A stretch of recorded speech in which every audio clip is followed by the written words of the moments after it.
सर्वात हुशार कोण आहे? एकदा अकबर बादशहाने दरबारातील सर्व सरदारांसमोर एक प्रश्न मांडला. मनुष्यांमध्ये सर्वात चतुर कोण? प्रमुखांनी वेगवेगळी उत्तरे दिली.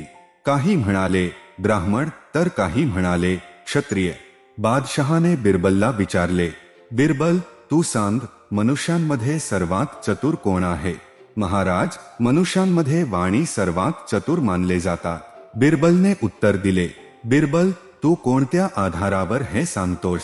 बिरबलने लगेच एक गोण मूग मागवले आणि दरबाराच्या मधोमध त्याची रास केली. मग त्याने शहरातून 5 वाण्यांना बोलावले. वाणी आले तेव्हा बिरबलने त्यांना विचारले, मित्रांनो, तुमच्या समोर कोणत्या वस्तूची रास केली आहे? ते 5ही वाणी विचार करू लागले की यामध्ये नक्कीच काहीतरी गुपित आहे. हे मूग आहे, तरी बिरबल असे का विचारतो? बहुधा वाण्यांकडून काहीतरी अपराध झाला असणार. 5ही वाण्यांनी मनातल्या मनात निश्चय केला की काहीही होवो, आम्ही मूग हे उत्तर देणार नाही. बिरबल म्हणाला, लवकर बोला, हे काय आहे?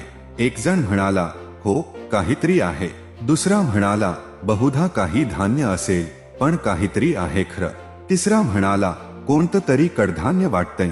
चौथा म्हणाला, हे तर काळी मिरी सारखे गोल गोल दाणे आहे.